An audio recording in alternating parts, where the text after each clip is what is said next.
Bonjour, bienvenue au Printemps des Sciences 2021. Cette année est un petit peu particulière et nous ne pouvons pas vous accueillir comme chaque année à l'Institut de zoologie. Néanmoins, Raphaël et moi, Virginie, qui sommes chimistes au département de chimie de l'Université de Liège, avons souhaité vous préparer une expérience afin que vous puissiez la réaliser en classe avec votre professeur.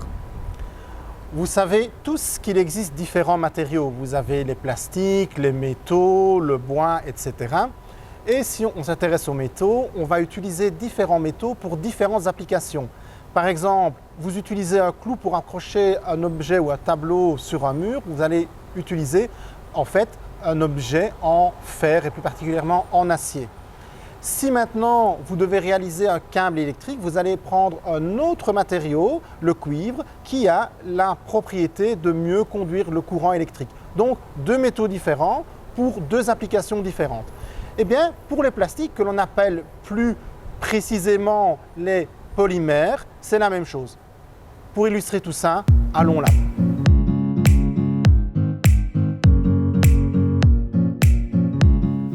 Sur l'image, vous avez différents exemples de plastique que vous utilisez dans la vie de tous les jours. Regardez attentivement, ils sont classés en fonction de leur composition chimique qui est symbolisée par quelques lettres. Il y a également un numéro entouré de 3 flèches associées à chaque plastique ou polymère. Ce numéro sert à les reconnaître et à les trier. Ces numéros se retrouvent généralement sur le dos des objets. Vous savez que les objets en plastique posent de plus en plus de problèmes aujourd'hui et surtout les objets à usage unique. Il faut donc penser à leur élimination et leur recyclage de sorte qu'ils ne se retrouvent pas dans la nature et dans les océans. Dans un premier temps, ces objets plastiques sont triés à la maison. Vous avez déjà remarqué que vous aviez des sacs bleus dans lesquels vous pouviez y placer tous les plastiques durs et les canettes métalliques. Et il y a également dans certaines communes des sacs blancs qui sont destinés aux plastiques souples comme les sachets congélation par exemple. Ces sachets, bleus et blancs, sont collectés et partent dans des usines spécialisées où vont avoir lieu d'autres étapes de séparation avant d'aboutir à leur recyclage. Aujourd'hui, nous allons tenter de réaliser une expérience qui va illustrer une de ces étapes de séparation industrielle.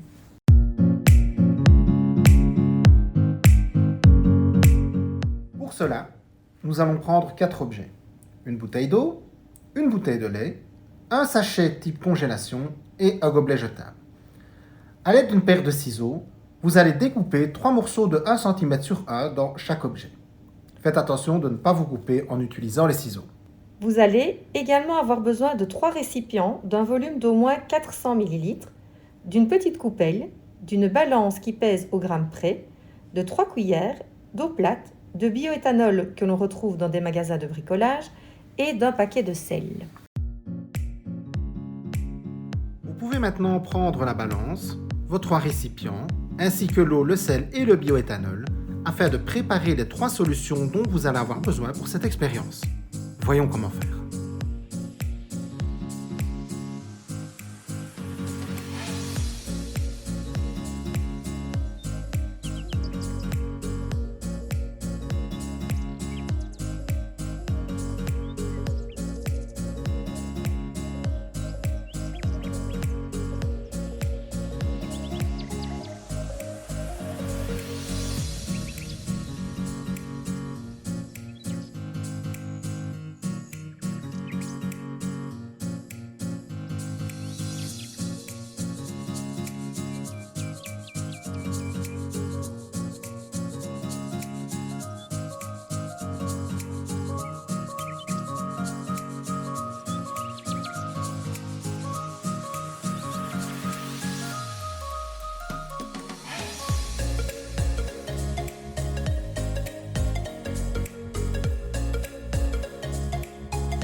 Vous avez maintenant tout le matériel nécessaire pour réaliser l'expérience, vos 3 solutions différentes et vos paquets comportant chacun les 4 plastiques différents. Mais avant de passer à l'expérience, essayons de comprendre pourquoi certains objets flottent et d'autres coulent.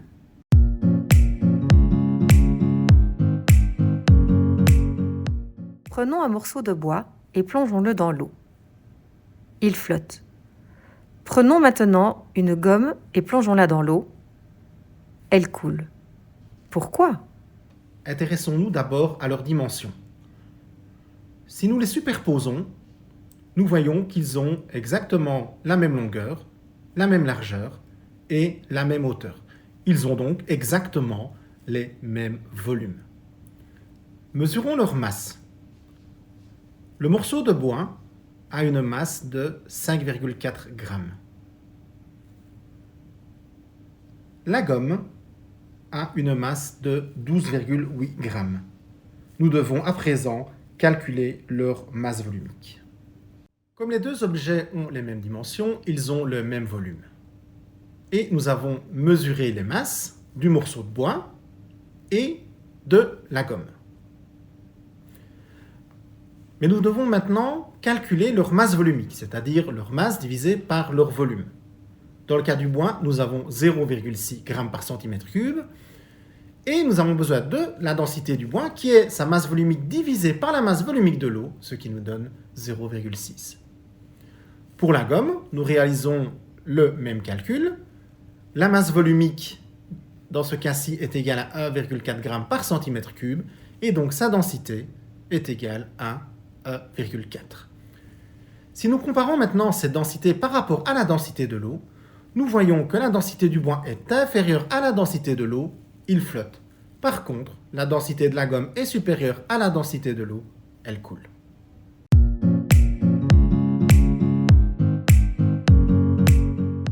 Passons maintenant à l'expérience. Vous pouvez plonger les 4 morceaux de plastique différents dans chacune des solutions. Vous pouvez ensuite mélanger et enfin observer le comportement des différents plastiques après 1 minute environ. Vous pouvez ensuite compléter le tableau que vous voyez à l'écran avec vos observations.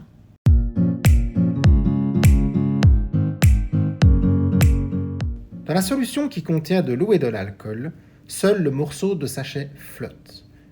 Les 3 autres coulent. Dans l'eau pure, les morceaux de sachet et de bouteilles de lait flottent et les 2 autres coulent. Finalement, dans l'eau salée, les morceaux de sachet, de bouteilles de lait et de gobelets flottent. Le morceau de bouteille d'eau coule. Voici le tableau complété avec nos observations. Avez-vous la même chose que nous ? Vous venez de réaliser une expérience de séparation des plastiques par flottaison. Vous les avez séparés en fonction de leur densité.